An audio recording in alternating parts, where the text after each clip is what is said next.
அனைத்து வீடுகளும் ஏழை பணக்காரன் என்ற பாகுபாடு இல்லாமல் இந்து முஸ்லிம் கிறிஸ்டின் எல்லார் வீட்லையும் வீடு வீடா ஏறி இறங்கி 5 ரூபா 10 ரூபா 50 காசு 1 ரூபான்னு வாங்கி அம்மா இந்த அன்னதானத்தில் இந்த மாவட்டத்தில் இருக்கிற அத்தனை பேரோட பணமும் பங்கு பெறணுன்றதுனால அம்மாவுக்காக இதை ஒரு பெரிய தொண்டா எடுத்து நாங்கெல்லாம் வீடு வீடா சென்று வசூல் செய்து இந்த விழாவை நடத்துறோங்க.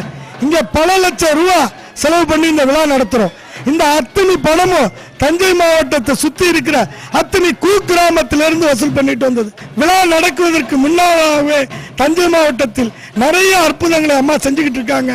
இந்த அன்னதானத்துக்கு நன்கொடை கொடுத்தவங்க அடுத்த வருஷம் நாங்க சித்ரா பௌர்ணமிக்கு போறதுக்கு முன்னாடியே என்ன சக்தி சித்ரா பௌர்ணமி வந்துட்டா அன்னதானத்துக்கு பணம் வாங்க வரலையான்னு கேட்கிற மாதிரி அம்மா அவர்களுக்கு சித்தாடலை செஞ்சுக்கிட்டு இருக்காங்க.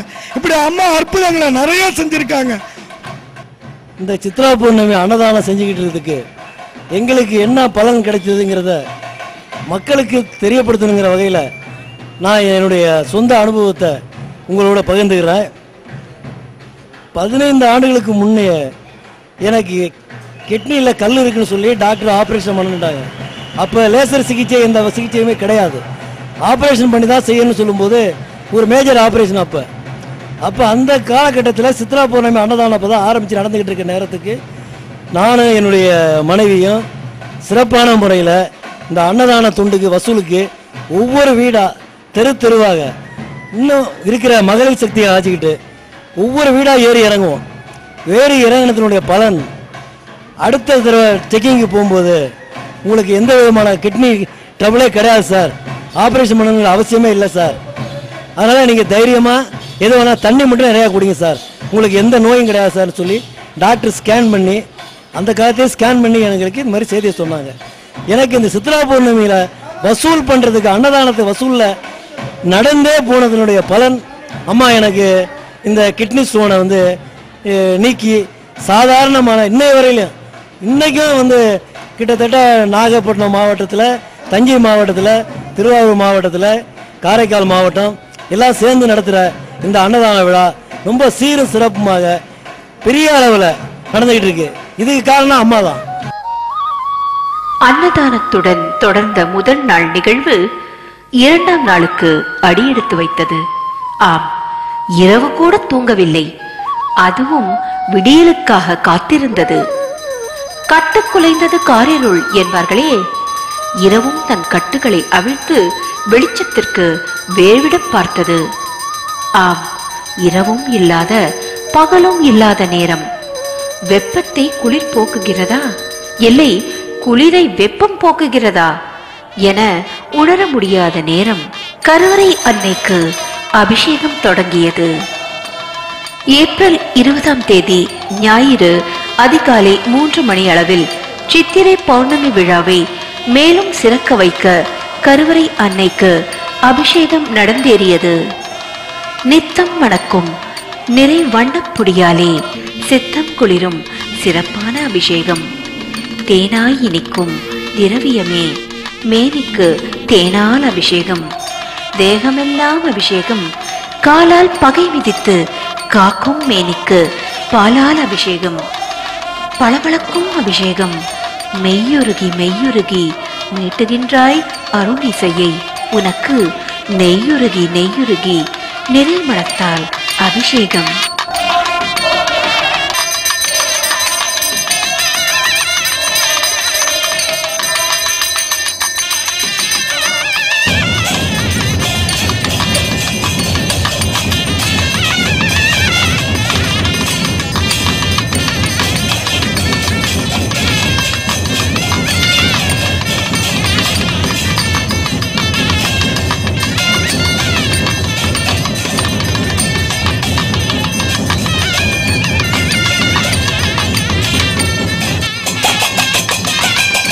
மேல் மருவத்தூர் ஆதிபராசக்தி சித்தப்பீடத்தில் சுயம்புவாய் எழுந்த சுந்தரவல்லி அன்னை ஆதிபராசக்தி சித்திரை பௌர்ணமியில் வழக்கத்தை விட சிறப்பான அலங்காரத்தில் அருள் பாலித்தாள்.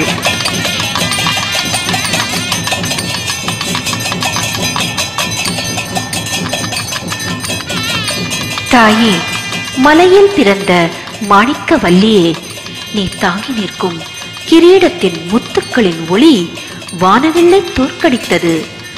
1000 கவிதைக்கு அணிவகுப்பு நடத்துகிறதே அம்மா நின் அலங்காரம். தாயே, நின் நேல் கூந்தல் வகிடு உன் முக அழகை வழிந்தோடச் செய்யும் வழித்தடமாக தெரிகிறது. அம்மம்மா உன் அலங்காரம். தாயே, நின் தாமரை முகம் மலர்ந்து வாசனையை சிந்துகிறது. நின் நெற்றியை சுற்றிய சுருள் முடி தேன் தேடும் வண்டாக பறக்கிறதே. வடிவழகு உன் அலங்காரம்.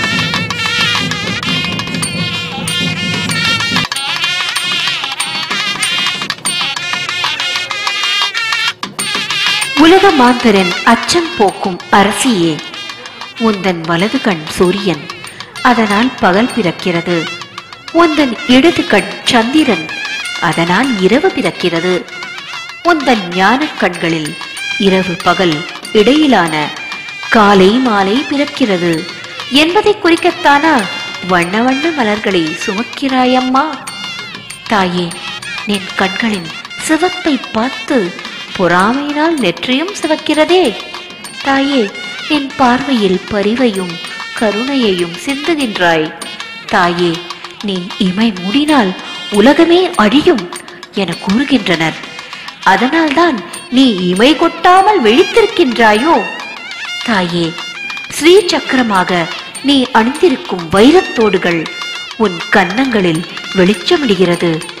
தாயே, உன் அருட்கரங்கள் தாமரை கொடிகள், அதனால்தான் எங்களை சுற்றி வளைக்கிறாய். அள்ளி வைத்த அடுக்கடுக்கான அலங்காரத்தில் புள்ளிமானாக காட்சி தந்திருக்கிறாய் புவனேஸ்வரியே.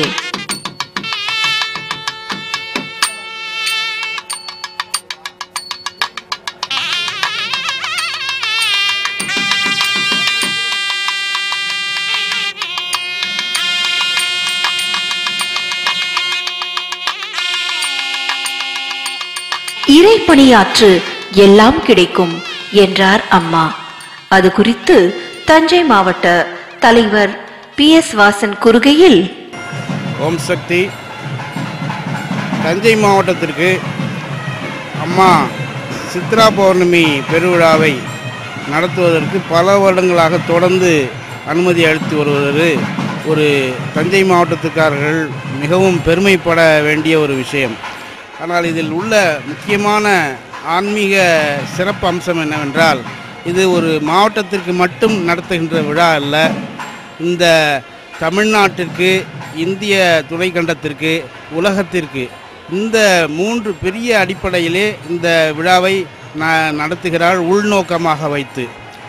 முக்கியமாக சொல்லப்போனால் தஞ்சை மாவட்டம் நம் தமிழ்நாட்டினுடைய நெற்களஞ்சியம் என்று அழைக்கப்படுவது நம்முடைய விவசாயத்தை அடிப்படையாக வைத்துள்ள இந்த மாவட்டம் என்பதால் அதை உள்நோக்கமாக வைத்து அம்மா ஆன்மீகத்தை இந்த மாவட்டத்திலே இந்த விவசாயிகளுடைய மனதிலே உள்பாய்ந்து இதை வளர்த்து வருவது இந்த சித்ரா பௌர்ணமி விழாவினுடைய இந்த சித்ரா பௌர்ணமி விழாவிலே நடக்கின்ற நிகழ்ச்சிகளை பார்த்தாலே புரியும்.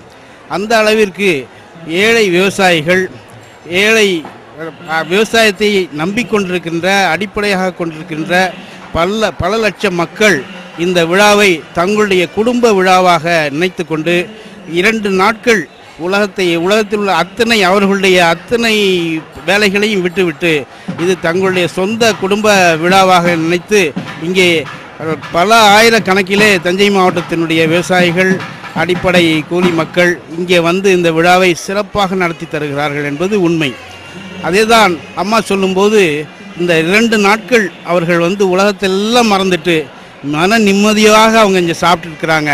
நீங்கள் போடுகின்ற இந்த வடை பாயச சாப்பாட்டை அவங்க சாப்பிட்றது உலகத்தில்